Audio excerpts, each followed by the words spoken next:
Bonsoir et bienvenue dans Audition publique. Deuxième mois de guerre en Ukraine et pour l'instant, pas de porte de sortie très claire. L'armée russe poursuit son œuvre de destruction des villes en faisant chaque jour des morts sans que rien ni personne ne parvienne pour l'instant à arrêter Poutine. Pas plus l'Europe d'ailleurs que quiconque. Bonsoir Charles Michel. Bonsoir. Merci beaucoup d'être avec nous Charles Michel.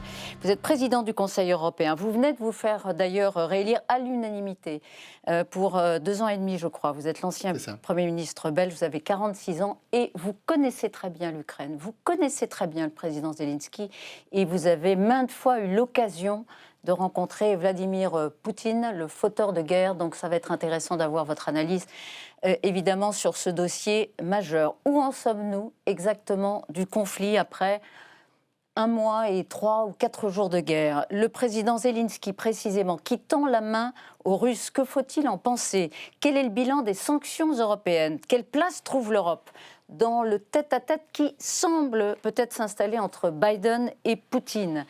Tous les défis, évidemment, face auxquels l'Europe, évidemment, répond depuis plus d'1 mois. On va en parler avec Brigitte Boucher et Tam Tranmi. Yves Tréhard vous écoute avec attention et débriefera vos déclarations. Et Vincent Roux vous posera une question d'actualité dans quelques instants. D'abord, je voudrais vous entendre peut-être sur une information qui nous est parvenue il y a une bonne heure. L'oligarque russe Abramovich. C'est une information qui n'est pour l'instant pas confirmée. Elle est livrée par le Wall Street Journal.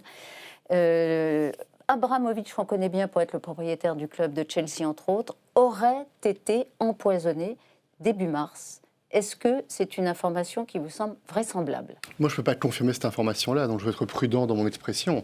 Néanmoins, la technique de l'empoisonnement n'est pas une technique nouvelle. Au départ de la Russie, dans l'histoire, on a été confronté à plusieurs reprises à des tentatives ou à des actes d'empoisonnement. Par ailleurs, Abramovich était un des oligarques qui était identifié au début de la guerre comme étant une personnalité qui peut-être pouvait tenter de jouer un rôle de médiation. Il l'a tenté ou pas? Je le crois, parce que les autorités ukrainiennes, et je les comprends, avant la guerre, avant le déclenchement de la guerre, mais également après le déclenchement de la guerre, ont tenté d'utiliser toutes les personnalités dont elles pensaient qu'ils étaient susceptibles de pouvoir jouer un rôle pour tenter d'avoir des fils de discussion. C'est ainsi que, pour ce qui me concerne, comme avec d'autres, c'est à la demande de Vladimir Zelensky qu'avant le déclenchement de la guerre et après le déclenchement de la guerre, nous avons eu des contacts directs avec Vladimir Poutine. Et Abramovich, qui a des origines ukrainiennes, hein. Il a un parent exactement. Ukrainien. Il est russo-ukrainien. Exactement, et donc c'est peut-être une des raisons pour lesquelles il aurait pu servir. Qui ont amené les autorités ukrainiennes à imaginer que son positionnement, c'est-à-dire un positionnement dans l'activité économique, mais en proximité avec la réalité politique à Moscou, pouvait peut-être permettre qu'il puisse jouer un rôle.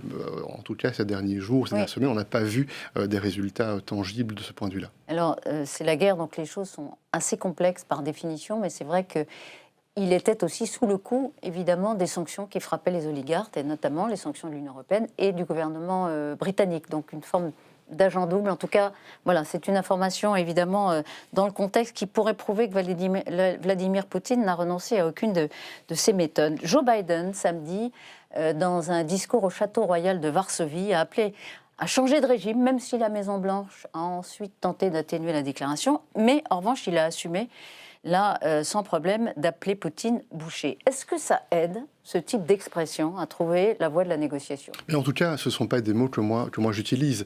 Je pense que des crimes de guerre sont commis. Et c'est à la justice internationale qu'il appartiendra de décider quelles sont les sanctions et quelles sont les punitions qui sont nécessaires. Parce que je crois au droit international. Quand on croit au droit international, on doit croire aussi à la justice internationale. Ce qui est certain, c'est que ce n'est pas par plaisir, mais c'est par nécessité, selon nous, selon les Européens, que l'on doit maintenir un fil de discussion avec Vladimir Poutine. Et beaucoup de sujets doivent être discutés. On voit les désastres humanitaires pour le moment. Si on veut faire progresser des possibles convois humanitaires, si on veut faire progresser des couloirs humanitaires, des contacts sont indispensables.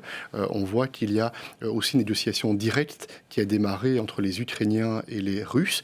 Et si nous voulons soutenir les Ukrainiens sur le plan politique, on doit aussi pouvoir maintenir ce fil de discussion pour donner un certain nombre d'arguments, pour donner aussi un certain nombre d'informations à Vladimir Poutine. Parce que parfois, on peut avoir l'impression que Vladimir Poutine n'a pas nécessairement l'ensemble des angles de vue sur les situations.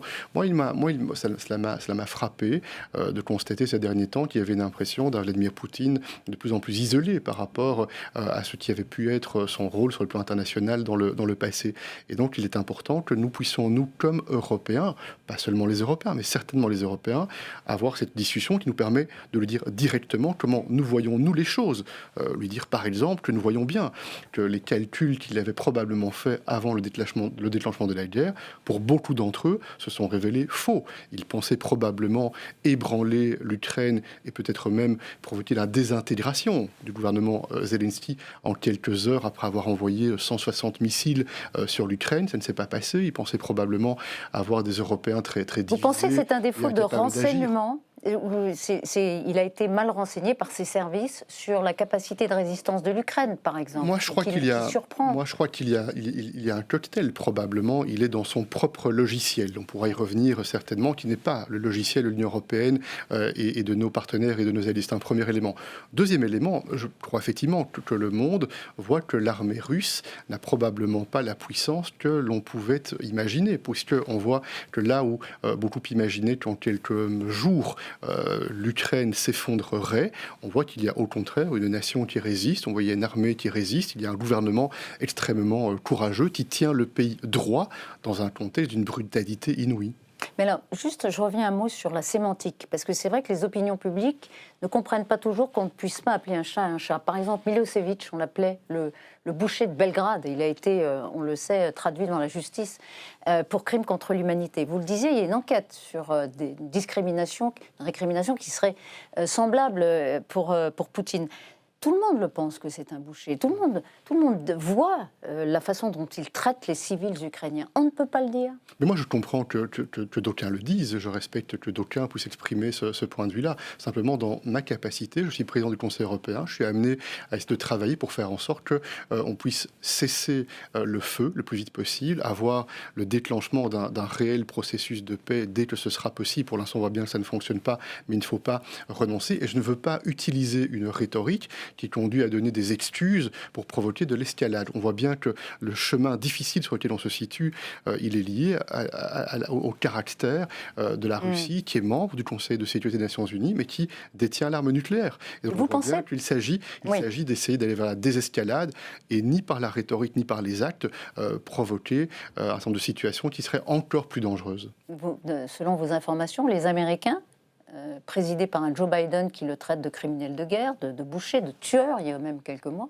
Ils ont un fil de communication avec Poutine ? En tout cas, je ne parle pas au nom des Américains. Non, mais est-ce que vous avez... Je peux vous dire en tout cas une chose avec certitude, c'est qu'en fin de semaine passée, jeudi, nous étions rassemblés avec les partenaires de l'OTAN, les États-Unis, le Canada, le Royaume-Uni, et nous sommes exactement sur la même ligne, qui est une ligne d'action très ferme, à la fois par du soutien massif à l'Ukraine, dans différentes dimensions, et à la fois par la mise en place de sanctions extrêmement sévères, parce que nous faisons la même analyse. La situation, elle est sérieuse, elle est grave, elle met en péril pas seulement la sécurité de l'Europe, elle met en péril l'architecture sécuritaire du monde. Et est-ce que c'est une guerre de Poutine, l'autocrate, contre le principe même de la démocratie? Est-ce que c'est cela qu'il veut attendre? Et même l'Occident. Vous le connaissez encore une fois, Poutine, vous l'avez rencontré. Je le crois.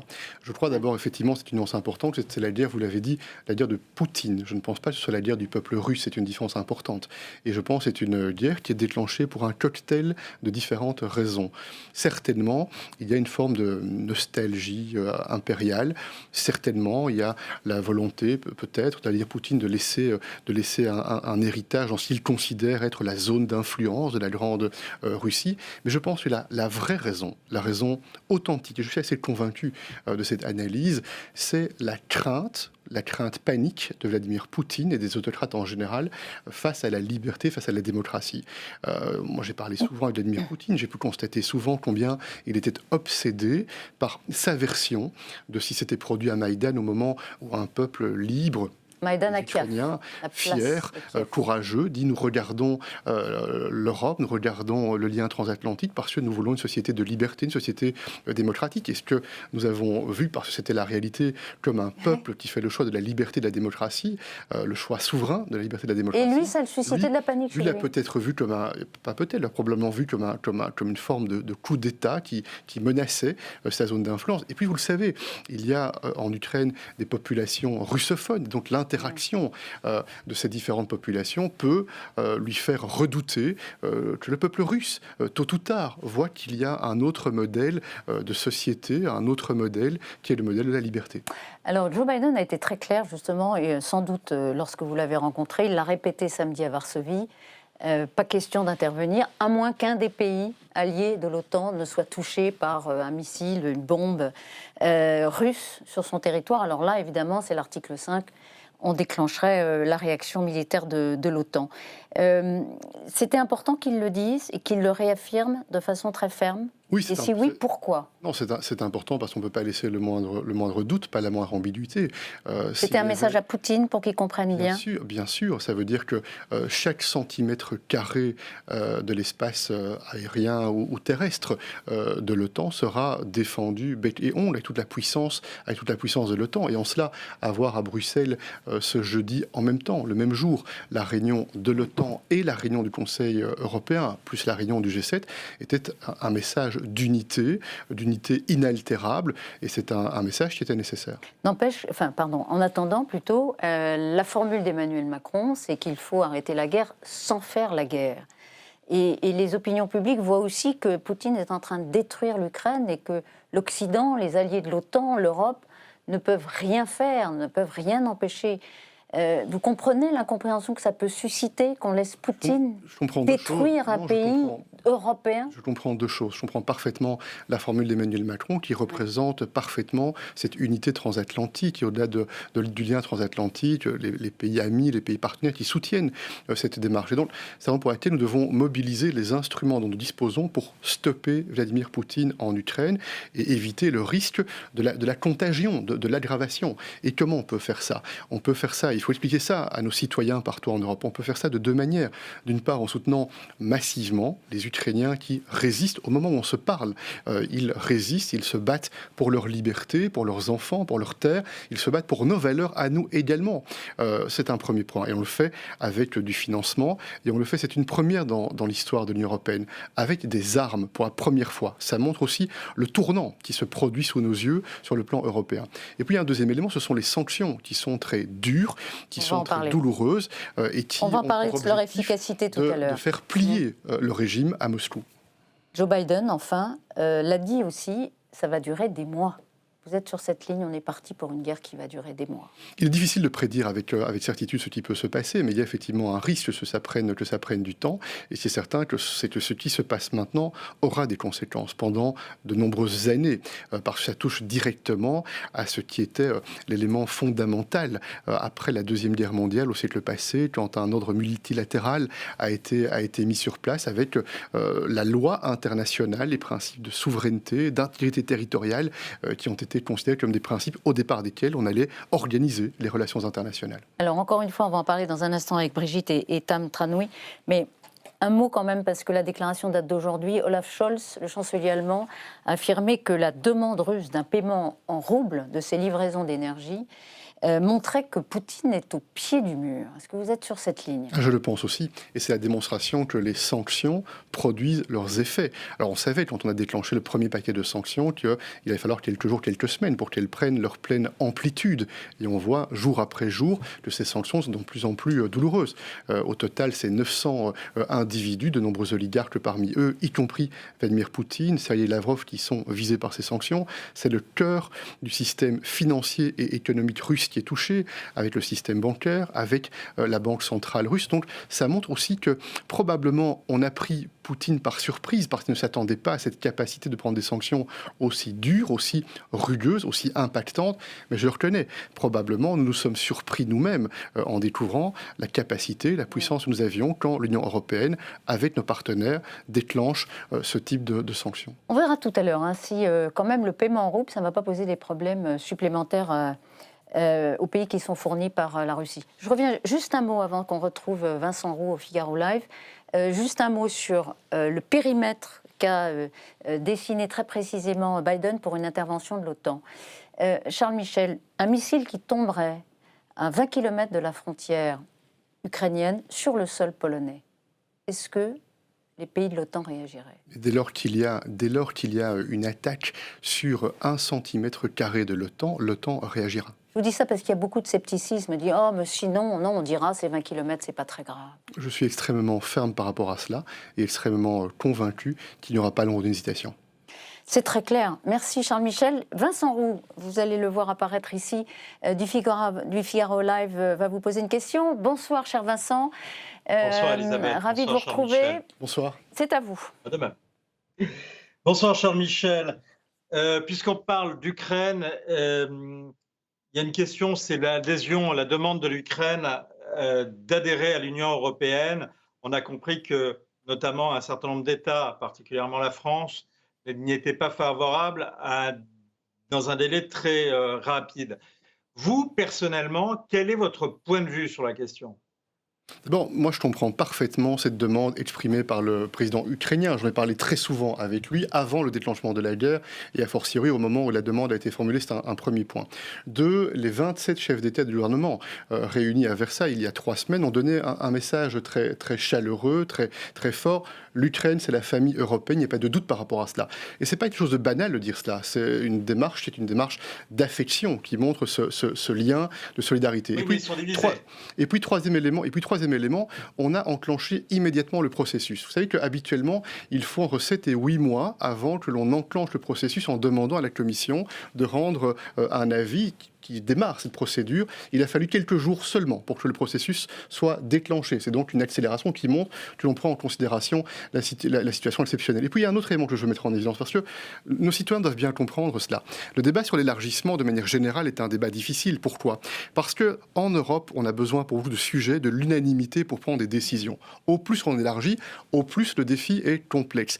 Et donc beaucoup disent, à juste titre, c'est le cas en France et ailleurs, on doit en parallèle, quand on progresse sur des débats relatifs à un élargissement possible, voir comment on rend l'Union européenne plus agile, plus rapide, plus flexible dans sa capacité de décider et de protéger l'unité en même temps. Et puis vous savez, il y a d'autres pays qui ont demandé aussi l'adhésion à l'Union européenne. Pour certains d'entre eux, les procédures ont démarré il y a quelques années, dans les Balkans occidentaux par exemple. Et vous savez qu'aussi, entre-temps, la Géorgie, la Moldavie ont introduit des demandes. Donc ce sujet-là est un sujet que nous prenons extrêmement au sérieux. Nous voulons soutenir, et je veux soutenir personnellement, je veux soutenir ce choix libre, souverain des Ukrainiens de se tourner vers les valeurs de l'Union européenne. Et puis il y a un dernier mot que je veux indiquer. Ce que les Ukrainiens sont en train de faire, c'est nous démontrer en réalité quelle est la puissance et la force de ces valeurs, parce qu'ils se battent pour ces valeurs, qui sont les valeurs du projet européen.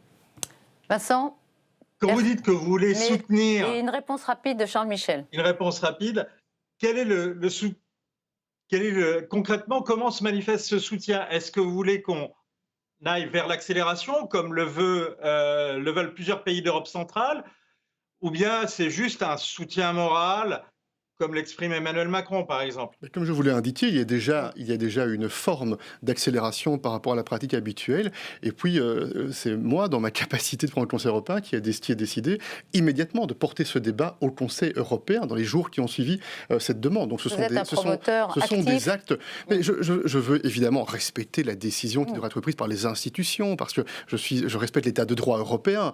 Mais vous comprenez que je pense qu'on ne peut pas fermer les yeux par rapport à ce débat, on ne peut pas baisser la tête, on devra avoir ce débat. Mais je veux mener ce débat dans la rationalité, ça veut dire qu'il faudra aussi être capable de progresser et de se mettre en ordre pour faire en sorte que l'on puisse garder une capacité effective de décision et que des élargissements additionnels n'amènent pas à paralyser le projet européen, alors que c'est exactement l'inverse que nous souhaitons et c'est l'inverse que nous démontrons. On montre que l'on peut agir et décider. Merci beaucoup Vincent.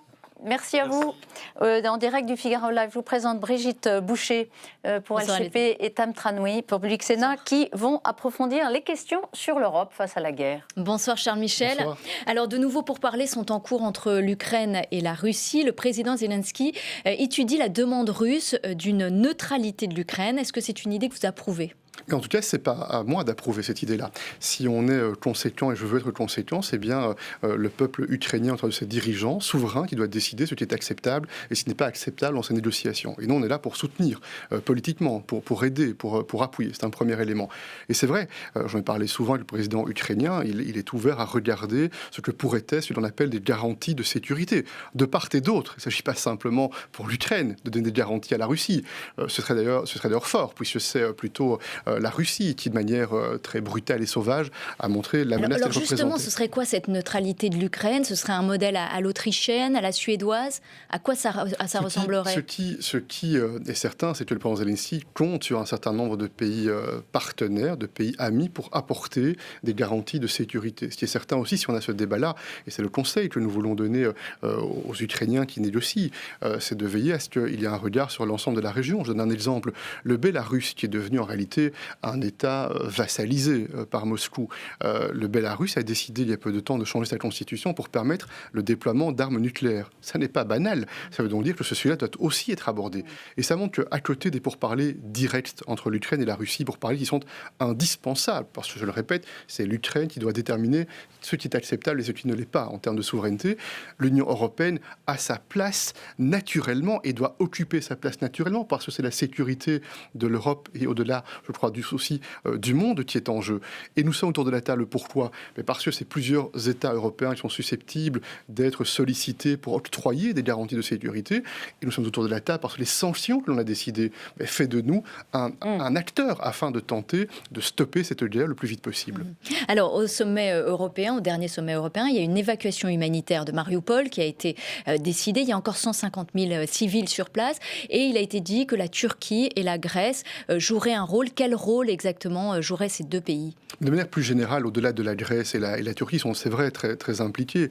Je pense qu'on ressent bien qu'il y a beaucoup d'initiatives qui sont prises, qui sont d'ailleurs canalisées, notamment par les organisations internationales comme la Croix-Rouge, afin de rendre possible des évacuations de civils, afin de rendre possible... Ça n'a pas encore été le cas, Jean-Michel. Si, non, il y a des évacuations de civils qui ont été possibles. Oui, au début, alors très la Pologne, limité, très brève, parce qu'à chaque fois, les Russes... Mais c'est même pire que cela. Oui. Pour vous dire le cynisme auquel nous sommes confrontés. Dans les premiers jours qui ont suivi la grève, la guerre, nous avons eu un contact direct avec Vladimir Poutine, parce qu'un des sujets, c'était le suivant. Il voulait permettre des évacuations de civils ukrainiens vers la Russie. Vous imaginez qu'il ne souhaitait pas aller vers la Russie. Oui. Donc c'est ce type de discussion très concrète que nous menons pour tenter effectivement d'ouvrir des corridors humanitaires. Mais là, on peut faire confiance à Vladimir Poutine pour justement qu'il y ait un cessez-le-feu, le temps d'évacuer ces civils. Il est certain que jusqu'à maintenant, on a vu souvent que la confiance n'était pas au rendez-vous et que les promesses qui étaient faites n'étaient pas respectées. C'est la situation dans laquelle nous sommes aujourd'hui. Ça ne nous plaît pas, nous détestons cette situation, mais nous devons effectivement, en utilisant les Nations Unies, en utilisant la Croix-Rouge, mettre ensemble en contact direct les Ukrainiens, les Russes, pour tenter de résoudre ces sujets qui sont absolument dramatiques et qui font froid dans le dos. Nous voyons toutes et tous des images qui sont absolument horrifiantes. Mais la solution, elle vient du dialogue entre les Ukrainiens et les Russes? Mais je pense que c'est au-delà de ce dialogue direct. On voit bien que des tiers ont un rôle à jouer. C'est ce que nous faisons quand nous sommes en contact. Le président Macron, le chancelier Scholz, moi-même, avec le président Poutine. Mais dans cette affaire, le fait de mobiliser la Grèce et la Turquie, ces deux intermédiaires vous semblent appropriés peut-être davantage pour obtenir une adhésion de Poutine à une opération qui est indispensable? En réalité, il y a la Grèce, il y a la Turquie qui sont impliqués, mais il y a beaucoup d'autres pays qui sont impliqués pour essayer de permettre qu'il y ait de la désescalade, qu'il y ait des solutions sur le terrain humanitaire.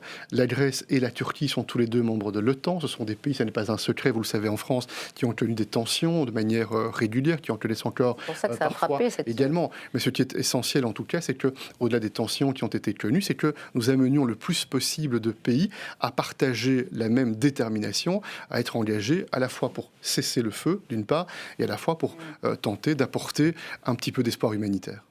3,8 millions d'Ukrainiens ont déjà fui le pays. Il y a des projections qui parlent même de 8 millions à terme. Quelle doit être la répartition entre les pays de l'Union européenne ? Mais pour l'instant, ce qui, moi, me réjouit, et c'est plutôt une surprise, c'est là aussi une surprise en réalité, c'est que spontanément, il y a eu un réflexe partout en Europe, absolument partout en Europe, sans exception, d'accueil dans la dignité, d'accueil dans la dignité et la solidarité des réfugiés ukrainiens. On l'a même vu au niveau municipal, au niveau local, ça dépasse même l'écart des gouvernements. C'est plutôt quelque chose qui est réjouissant et qui montre aussi où le cœur européen bat, de quel côté il bat quand on est confronté à ce type de situation. Mais il faut une organisation ensuite. Bien sûr, et c'est pour cela que les chefs d'État ont mandaté la Commission européenne, à la fois pour soutenir plus fortement ceux qui en ont besoin, les pays qui sont en première ligne naturellement. Et il faut dire la vérité, certainement les premiers réfugiés, ceux qui sont arrivés dans les premiers jours de la guerre, sont ceux qui avaient des connexions déjà familiales, amicales avec des pays européens. Ils avaient de la famille, des amis présents en Europe. C'est facile d'être intégré ensuite dans un pays. Donc certainement, cette situation sera de plus en plus difficile à gérer. D'où l'importance, vous avez raison, d'être organisé et de faire en sorte que l'on puisse donner un cadre le plus Mais il y a une Est-ce que les pays de l'Union européenne sont d'accord entre eux sur une répartition à terme, si on arrive à 8 millions d'Ukrainiens ? C'est pour ça que vous me posez la question, vous avez bien raison de me la poser. C'est que traditionnellement, la question migratoire est une question qui est difficile et qui suscite toutes les controverses les plus passionnées. Et vous savez que jusqu'à maintenant, on n'a pas été capable d'imposer des quotas obligatoires. C'est plus facile avec les Ukrainiens que ça n'a été avec d'autres peuples. Ce qui est certain, en tout cas, c'est qu'il y a un élément, c'est qu'on est sur le continent européen.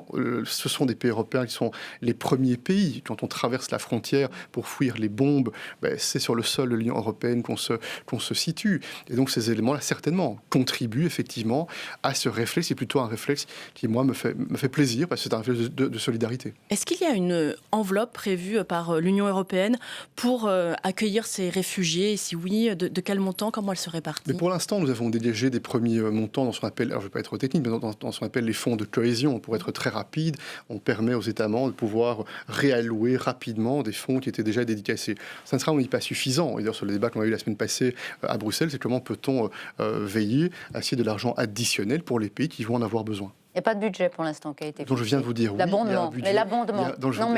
Supplémentaire, pardon. Non, puisque les budgets européens, c'est une bonne chose, sont des budgets pluriannuels. Et donc ça nous donne une capacité d'utiliser les moyens, de faire preuve de la flexibilité nécessaire. On sait qu'il y a eu des problèmes de discrimination pour franchir les frontières. Notamment, on a vu ces images d'étudiants africains refoulés, d'étudiants asiatiques, en tout cas de personnes qui n'étaient pas ukrainiennes. Est-ce que c'est encore le cas aujourd'hui ? Est-ce que vous avez des informations sur des problèmes J'ai vu effectivement les informations liées à des incidents, et chaque incident est grave et doit être dénoncé. Ce ne sont pas les valeurs européennes. Nous sommes fermes pour lutter contre toutes les discriminations. Mais j'ai rencontré très directement les autorités polonaises. Les autorités ukrainiennes ont été très fermes et très claires. Il n'y a aucune décision prise par le gouvernement polonais ou le gouvernement ukrainien de discriminer. Au contraire, les autorités polonaises ont permis que des milliers d'étudiants africains arrivant en Pologne puissent être en mesure de rentrer chez eux. Brigitte. Oui, l'Union européenne a créé un fonds spécial doté de 500 millions d'euros pour fournir des armes à l'Ukraine. Les États-Unis consacrent 1,4 million. Est-ce qu'on prend suffisamment 1,4 milliard ? Est-ce qu'on prend suffisamment notre part ? Est-ce que c'est suffisant pour l'Union européenne ? Ça me permet de vous dire que ce n'est pas 500 millions, mais c'est bien 1 milliard d'euros qui ont été mobilisés par l'Union européenne en 2 tranches. La première tranche, le 3e jour, c'est pour ça que vous parlez de 500 millions, mais depuis lors, on a ajouté 500 millions supplémentaires. Et puis surtout, cela vient en addition des moyens des États membres, qu'on ne peut pas chiffrer exactement parce que tout n'est pas public pour des raisons évidentes. D'ailleurs, en France, on ne sait pas très bien. Donc chaque État abonde en fait ce fonds. Donc, d'abord, c'est important de souligner que c'est une première pour l'Europe. L'Europe, pour la première fois, a décidé de mettre à disposition des armes. 1 milliard d'euros, c'est un fonds intergouvernemental avec des armes. Et comment ça s'est passé ? C'est 3 jours après le début de la guerre, Volodymyr Zelensky m'a appelé, c'était un samedi matin tôt, en me disant on a besoin d'armes le plus rapidement possible. On a pris contact avec tous les États membres pour voir si on pouvait activer ces fameux fonds qui étaient disponibles mais pas utilisés. Et en quelques heures, on a réussi à activer. Et le week-end, les premières livraisons pouvaient intervenir. Et ça vient, ces montants de 1 milliard au total, en addition, avec ce que beaucoup d'États membres font en termes de donations bilatérales de matériel militaire. De ce que l'Allemagne, de ce que la France, de tous les pays membres et quel matériel vous fournissez exactement ? On n'a pas l'intention de donner des détails par rapport à cela. C'est du matériel militaire défensif. Alors, je laisse les experts j'espère, le soin de décrire ce qu'est du matériel militaire défensif, mais en clair, c'est du matériel qui permet à l'Ukraine de résister. Le président ukrainien a demandé une aide sans restriction. Est-ce que c'est acquis de la part des Européens et est-ce que ça fait consensus ? Mais c'est certain, si sans restriction, ça veut dire ce qu'on appelle en mauvais français, pardonnez-moi, la no-flight zone, c'est-à-dire le contrôle de l'espace aérien. Là, c'est un pas que l'OTAN n'a pas souhaité faire, considérant que s'il y avait une confrontation, même sur le plan aérien, entre les armées de l'OTAN et l'armée russe, alors on prenait le risque très sérieux de déclencher la Troisième Guerre mondiale, ce que nous ne voulons pas. Donc, il y a consensus là-dessus pour ne pas fournir d'avions à l'Ukraine ? Donc, quand je distingue la fourniture de matériel, de pièces de matériel d'une part, et l'idée d'engager des avions de combat, c'est de ça dont on parle, ou alors des protections, des boucliers aériens au départ du territoire de l'OTAN. Est-ce que vous savez s'il y a des avions qui ont été fournis par ailleurs Et si je devais le savoir, je ne vous répondrai pas. Parce que je pense je pense que sur ces sujets-là, on doit être intelligent. Et donc, il n'est pas question pour nous de montrer de la manière dont nous essayons de soutenir autant qu'il est possible l'Ukraine, sans pour autant devenir que belligérant, parce que quand on devient que belligérant, les citoyens partout comprennent bien qu'il y a un risque de déclencher une troisième guerre mondiale, avec les conséquences que cela représenterait. Et Joe Biden, d'ailleurs, craint une attaque à l'arme chimique, voire à l'arme nucléaire. Ça vous paraît crédible ? Mais c'est en tout cas extrêmement grave, et ça montre le sérieux de la situation. Ce sont les menaces voilées parfois, et parfois explicites, qui ont été faites par les autorités russes en termes d'armes nucléaires, ou les sous-entendus liés aux armes chimiques. Et donc il est certain que cet acte-là serait un acte d'une gravité absolument... Mais vous le prenez très au sérieux. Nous prenons, je pense que nous devons tout prendre extrêmement au sérieux, parce que on voit bien que ce qui se passe et le déclenchement d'une guerre est une guerre massive. Et pardon, juste, on a été traumatisé entre guillemets, et avec des conséquences qu'on voit aujourd'hui par la décision d'Obama de ne pas intervenir en Syrie après l'usage des armes chimiques. Ce scénario ne se reproduira pas. Je ne peux pas parler au nom de l'OTAN, je peux vous dire ma conviction. Je pense effectivement que si, à un moment donné, des lignes rouges sont exprimées, si on veut être crédible, il faut qu'il y ait des conséquences si ces lignes rouges sont franchies. Tam. En tout cas, cette guerre en Ukraine montre l'importance qu'il y a à mettre en place une véritable Europe de la défense. Hasard du calendrier, l'Union européenne vient d'adopter sa boussole stratégique, ses priorités pour la défense pour les 10 prochaines années. Comment renforcer les capacités de défense européenne ? Est-ce qu'on a déjà un vrai calendrier ? Mais il y a un paradoxe en réalité, c'est que l'Europe de la défense, on en parle depuis très très longtemps, mais sans avoir des résultats suffisamment tangibles. Et le paradoxe probablement, c'est que parmi les résultats qui n'étaient pas souhaités par Vladimir Poutine, il vient d'aider en réalité les Européens par ses actes à comprendre que l'Europe de la défense était maintenant et qu'il ne fallait pas tergiverser, qu'il fallait agir. Le travail avait démarré depuis quelques temps, puisqu'on avait préparé cette boussole stratégique qui maintenant a été validée. Et c'est très concret, c'est très opérationnel. Dès cette année et dans les prochaines années, on va mettre en place des marchés groupés en termes militaires, ce qui est une opération très concrète pour faciliter les rapprochements. On va mettre en place des coopérations en matière industrielle, en matière spatiale, en matière cyber. On va mettre des forces de réaction rapide sur pied européennes. C'est donc dire que, évidemment, l'OTAN est un pilier extrêmement important pour la sécurité centrale, mais que nous voulons, à l'intérieur de l'OTAN, renforcer une capacité d'action. À l'intérieur de l'OTAN, comment ça va s'articuler, cette Europe de la défense avec l'OTAN ? Mais on le voit par exemple sur le plan de cette guerre en Ukraine, ce qui est assez frappant, c'est que c'est l'Union européenne qui a coordonné la livraison de matériel militaire. C'était quelque chose qui était absolument inimaginable il y a quelques mois encore. Ce n'est pas l'OTAN qui s'est occupé de cela, pour les raisons que l'on comprend, puisque l'OTAN ne pouvait pas être impliqué dans ce conflit.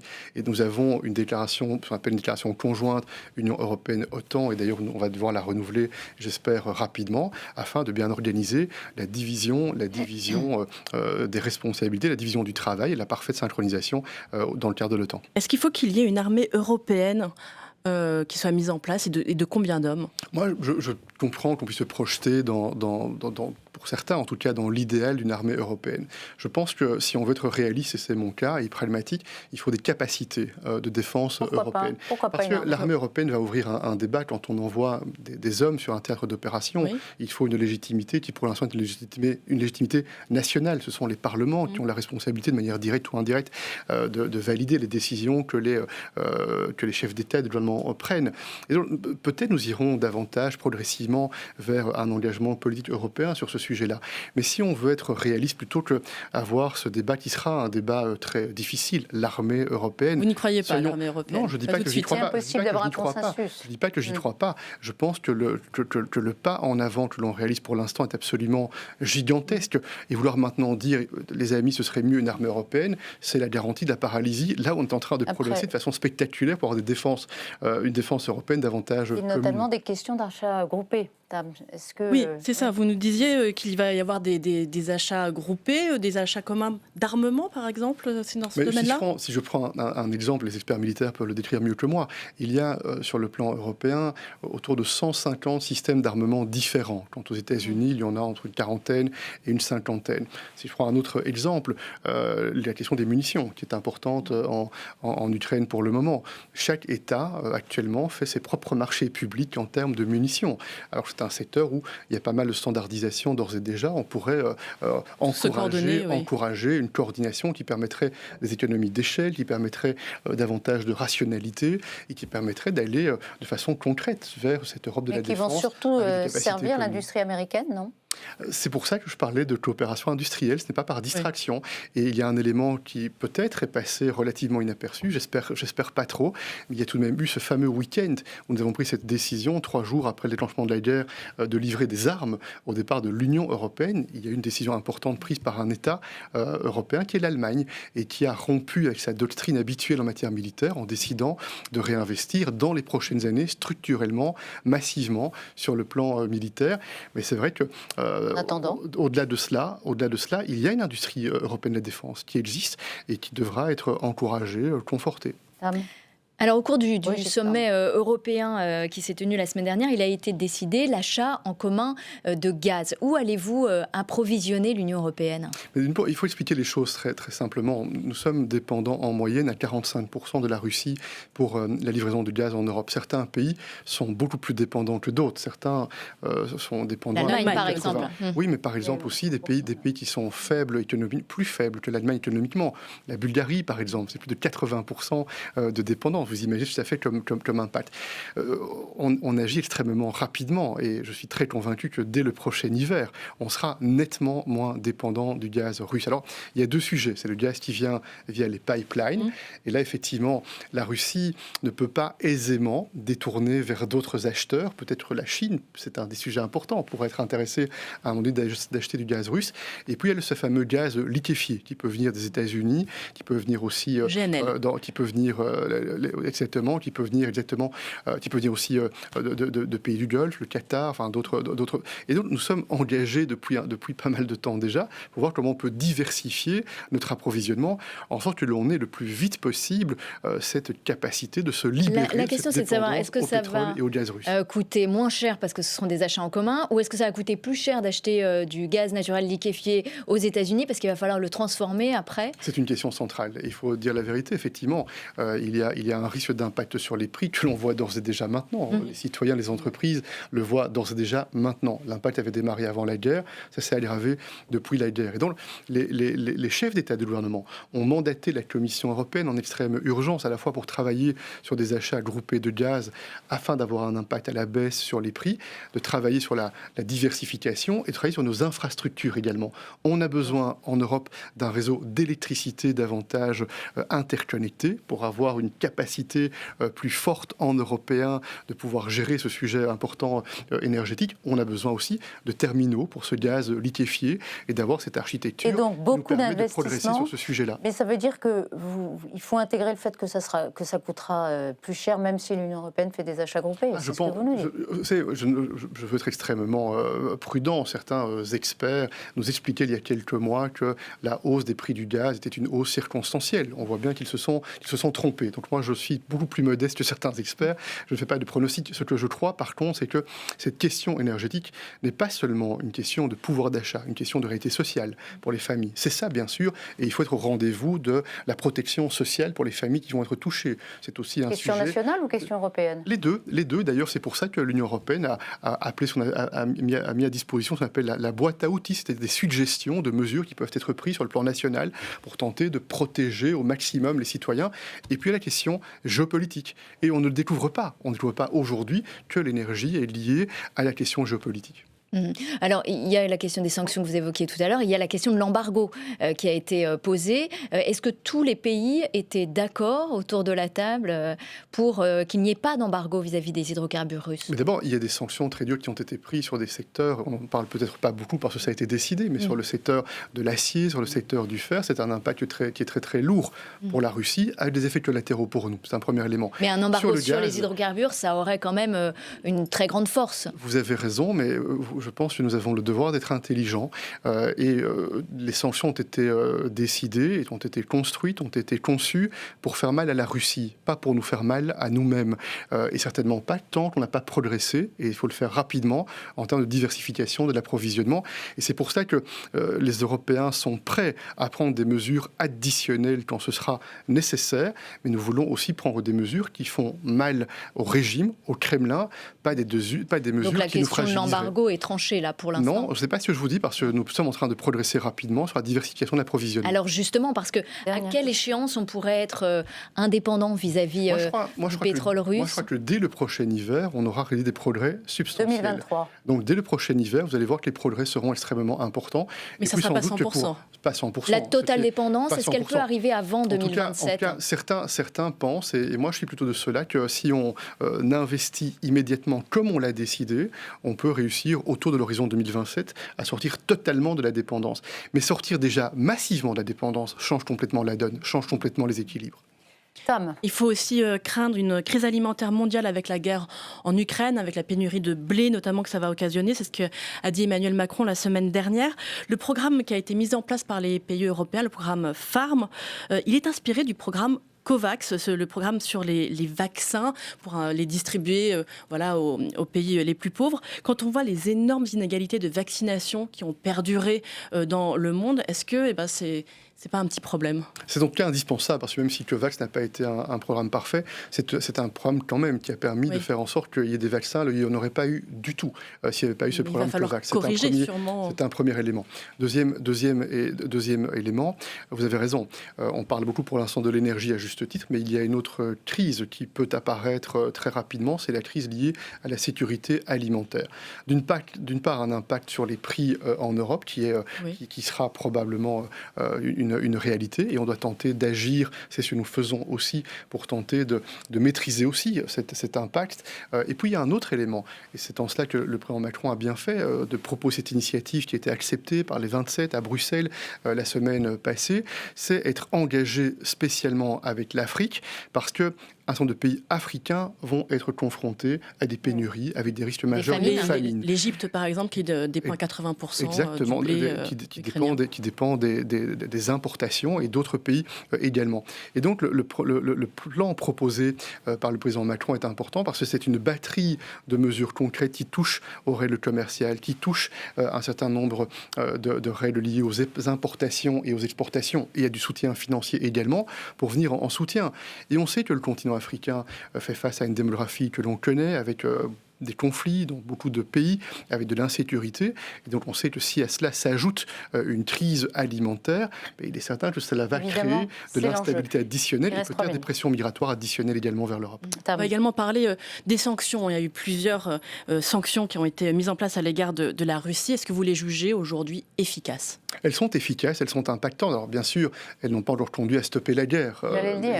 Et ça, nous savions quand on déclenchait les sanctions, ça n'allait pas être comme une baguette magique, la guerre qui s'arrête dans l'instant. Mais quelle est leur efficacité alors pour vous aujourd'hui? Qu'est-ce qu'elles permettent de faire? Et vous l'évoquiez à juste titre, quand le chancelier Scholz, le chancelier allemand, dit on voit que le régime est acculé s'il en vient à demander que l'on paye les factures de gaz en roubles. Donc on voit bien qu'il y a un certain nombre d'éléments en Russie qui montrent que le régime est sous pression. Quelques exemples. Des rationnements des produits alimentaires ont été d'ores et déjà décidés. Autre exemple, la pression massive sur la liberté de la presse, qui était déjà extrêmement opprimée en Russie, qui l'est davantage encore. Donc on voit qu'il y a une pression qui est très très forte sur le régime, et nous savons aussi que les sanctions vont continuer dans les jours et les semaines qui viennent. Est-ce qu'il faut espérer en fatal en augmentant justement les sanctions? Nous avons pris des décisions, et je l'ai indiqué, je ne peux que le rappeler, qui visent à faire mal au régime, pas à nous rendre plus fragiles. Nous devons rester solides et forts, parce que si nous sommes faibles et que nous on n'aura plus la possibilité demain de maintenir et d'activer, le cas échéant, des pressions supplémentaires au travers de sanctions additionnelles. Est-ce que vous estimez aujourd'hui Dernière question et réponse rapide. que toutes les entreprises européennes devraient quitter la Russie? Moi, je demande aux entreprises européennes de respecter l'état de droit européen et les règles qui ont été décidées. Ce sont les sanctions qui ont été décidées. Je vois bien les débats qui peuvent avoir lieu. C'est le cas en France, d'ailleurs, sur la question de savoir si des entreprises doivent aller au-delà des sanctions qui ont été décidées. Et je n'ai pas l'intention, de m'exprimer à la place des entreprises, dont c'est la responsabilité de mesurer chaque fois la balance entre, d'une part, j'imagine, la pression peut-être morale. Ça vous choque pas que Auchan, par exemple, reste en Russie? Moi, je n'ai pas l'intention de dire des choses ou de faire de la rhétorique par rapport à cela. Je laisse chacun apprécier. Mais je vois bien aussi le dilemme qui peut être posé, parce que je vois bien aussi qu'il y a des activités économiques qui représentent une valeur financière, et je vois bien aussi qu'il y a certainement des tentations d'expropriation, de nationalisation, qui sont aussi des réalités. C'est pour ça que la réponse simple est difficile sur ce sujet. Merci beaucoup Brigitte Boucher et Tam Tranmi. On va accueillir Yves Tréhard. Quand même, pour poursuivre cette question, l'enjeu, et beaucoup le disent, des élus, des Européens, c'est qu'on finance la guerre de Poutine à travers le maintien de certaines activités. C'est comme ça que Yannick Jadot, par exemple, candidat écolo à la présidence de la République en France, a été jusqu'à dénoncer une complicité de crimes de guerre par l'entreprise Total. Vous allez me dire, je ne veux pas me prononcer, mais quand même, cette idée qu'on finance Poutine, vous pouvez comprendre que c'est insupportable. Ce qui est certain, c'est que, et je le dis encore une fois, l'Europe est dépendante du gaz russe. Et ce qui est certain aussi, c'est que les sanctions sont sans précédent. Elles étaient inimaginables il y a quelques semaines encore. Et ce sont des sanctions qui ont un but. Ils visent à stopper cette cash machine qui alimente la guerre au départ du Kremlin. Alors, on n'arrive pas en une fois à stopper ce financement. Votre réponse, c'est les sanctions, oui, et pas au-delà. Et certainement, ces sanctions, elles ont déjà contribué à fragiliser de manière spectaculaire. La rouble s'est effondrée et on voit la pression auquel est soumis le régime, les entreprises d'État et les oligarques qui sont directement dans le cœur du système. Vous connaissez Yves Tréhard, directeur adjoint de la rédaction du Figaro, qui vient de vous écouter longuement. Yves, c'est à vous. Bonsoir, c'est un plaisir de vous accueillir en France. Merci. Première question, il y a un sondage qui est sorti hier dans la presse française, dans les médias français, sondage réalisé par l'IFOP, et qui apporte peut-être une bonne nouvelle pour vous, qui montre que 66% des Français se disent fiers, voire très fiers d'être européens, et une autre question à laquelle ils répondent en disant à 61%, la France peut jouer un rôle dans le monde, mais si elle est dans le cadre européen. Quelle est votre réaction ? Ça me fait plaisir. Je ne vais pas bouger mon plaisir. Vous attendiez à ça ? Ça me fait plaisir, c'est plutôt une heureuse surprise. Et ça montre bien que quand on est confronté à des crises, à de l'adversité, c'était le cas avec le Covid, c'est le cas aujourd'hui avec la guerre en Ukraine, on voit bien que ce projet européen montre sa puissance, montre son impact, et ça me fait plaisir que les citoyens en France puissent mesurer l'impact. Si je veux dire une chose, c'est que je suis très convaincu, dans cette crise du Covid qui nous a frappés, s'il n'y avait pas eu l'Union européenne, au moment où je vous parle, on serait dans des difficultés encore bien plus inextricables. Je crois que c'est cette ambition européenne d'agir ensemble dans des sujets qui sont en fait, en principe, des sujets de compétence nationale. La santé est principalement une compétence nationale. Quelque chose malheur est bon, alors. Mais en tout cas, le projet européen a chaque fois montré que quand il y avait des crises, bien souvent, on avait cette capacité de rebondir plus loin, plus fort, et de faire des bons intellectuels, des sursauts mentaux et de principes qui nous permettent effectivement de tirer des leçons. Vous pensez que ce sentiment, il est partagé, il est présent dans tous les pays européens ? Je le crois, oui, parce que... Même les pays qui ont adhéré récemment ? Oui, l'Europe centrale, je le crois. D'abord, dans un certain nombre de ces pays-là, il y a l'histoire que vous connaissez et l'histoire en connexion avec la Russie. C'est d'ailleurs pour ça que dans ces pays-là, il y a cette grande sensibilité, à juste titre, en lien avec la situation actuelle. Mais de manière générale, mon impression, c'est que à la fois la crise du Covid, je n'y reviens pas, et cette guerre qui s'est déclenchée, a montré aux Européens qui avaient une capacité de réaction rapide, qui a surpris Poutine, je n'y reviens pas, sur beaucoup de points, mais qui nous a surpris nous-mêmes. Je pense que nous sommes surpris nous-mêmes par à la fois l'impact que nous pouvons avoir et cette capacité d'unité et de fermeté. C'est le retour du monde des empires ? Je ne le crois pas. Je crois qu'il y a en tout cas la tentation, effectivement, de la nostalgie des empires. Quel cas, l'Europe serait un empire avec cet ensemble de pays. Si ce n'est que la grande différence, c'est que la tentation des empires, c'est toujours la tentation de l'invasion. Nous ne sommes pas dans cette démarche-là, on est dans la tentation de la conviction sur les valeurs qui nous rassemblent. Alors vous savez qu'on est plein de paradoxes, et les Français, le paradoxe français, depuis Diderot, on le connaît, c'est que 45% des Français, dans ce même sondage, disent à l'Europe, oui, mais l'Europe des nations. Ce qui est un peu différent de ce qui se trame actuellement, et le mot est pas négatif dans ma bouche, ce qui se fait justement en mutualisant beaucoup d'actions que vous faites. L'Europe des nations. Mais c'est sur base du consentement. C'est sur base du consentement démocratique, puisque quand on décide d'acheter des vaccins ensemble, quand on décide de faire un fonds de relance, 750 milliards d'euros, on investit ensemble et on va rembourser ensemble pour les mêmes objectifs, climat, digital. Quand on décide de livrer des armes à l'Ukraine, parce que on voit bien que ce sont nos valeurs qui sont mises en danger. Quand on fait tout ça, c'est le consentement démocratique des chefs d'État et de gouvernement qui engagent leur démocratie nationale. Et donc, vous savez, cette formule, l'unité dans la diversité, mais plus que jamais, elle est pertinente. Je crois qu'on doit respecter évidemment les sensibilités, les préoccupations nationales dans les différents Charles Michel, les partisans de l'Europe des nations. Mais quand on est confronté à l'essentiel, regardez le Covid, on ne tremble pas et on va de l'avant. Les partisans de l'Europe des nations, si vous me permettez, précisément dénoncent l'efficacité de ce type d'achat groupé en disant que ça aurait été beaucoup plus efficace de le faire pays par pays et que ça aurait été moins cher. Oui, enfin, je pense que ça ne résiste pas à 3 secondes. À l'analyse d'analyse, si on est un peu sûr. Vous savez très bien, si je prends les vaccins, par exemple, on sait très bien qu'il y a un certain nombre de pays européens qui n'auraient probablement pas de vaccins au moment où on se parle, s'il n'y avait pas eu cette capacité de faire des achats groupés. Pourquoi ? Parce qu'il y aurait une compétition avec une surenchère du secteur pharmaceutique pour vendre des vaccins à ceux qui mettaient le plus de moyens sur la table. Si on n'avait pas mutualisé les investissements dans la recherche vaccinale, le monde n'aurait pas été capable, en moins d'1 an, de développer un vaccin, quand habituellement, il faut entre 8 et 10 ans pour développer un vaccin dans ce genre de circonstances. Alors, ça ne vous a pas échappé, il y a des élections en France dans quelques jours maintenant, dans 13 jours pour le premier tour. Et si on regarde bien les intentions de vote, on s'aperçoit que 2 candidats précisément, nationalistes, c'est pas toujours un gros mot, mais on peut les appeler comme ça, représentent 30% des intentions de vote, ce qui est énorme, ce qui est beaucoup plus que la gauche, toute réunie, et ce qui est presque plus aussi que le président de la République sortant, dont la cote a un petit peu baissé. Qu'est-ce que ça vous inspire, ça, quand même ? D'abord, avec des termes pour l'un ou l'autre, plutôt pour l'un que pour l'une actuellement, qui sont parfois assez violents contre l'Europe. D'abord, moi, je me réjouis que quand il y a un débat dans un pays européen, la France en l'occurrence, le débat sur l'Europe, sur l'avenir de l'Europe, est un des thèmes de la campagne. Et c'est de plus en plus vrai partout en Europe. Ça, c'est plutôt une bonne nouvelle, parce que parfois, on a eu le sentiment dans le passé que quand il y a des campagnes nationales, on était tourné dans une forme de repli national. Moi, je trouve qu'il est plutôt bien que les électeurs, en France prochainement, mais c'était le cas ce week-end à Malte, il y a des élections quasiment en permanence sur le plan européen, quelque part en tout cas, que les électeurs aient l'occasion d'avoir cet échange démocratique, cet échange d'arguments. Comment veut-on organiser l'interaction entre le gouvernement national, le Parlement national d'un côté, et puis les institutions européennes ?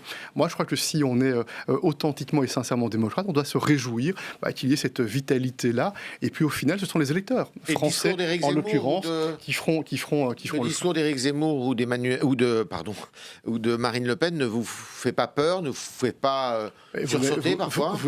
Je suppose que vous pouvez imaginer où se situent mes impressions sur ce qui est nécessaire pour l'avenir de l'Europe. On vient de parler pendant pratiquement d'1 heure de cette ambition de donner plus de force à ce projet européen, mais je n'ai pas non plus l'intention de venir dans le débat national français. Si vous me permettez un petit droit de suite, vous avez parlé tout à l'heure de la défense européenne, et je trouve que le sujet est bougrement compliqué et que la réalité est en train d'infirmer peut-être ce qui est dit ici ou là. On dit l'Europe, ça y est, ça lui a donné un coup de fouet cette guerre en Ukraine, et elle va essayer de mutualiser son effort de guerre et elle va réussir ce qu'on n'a jamais réussi finalement à faire une défense européenne.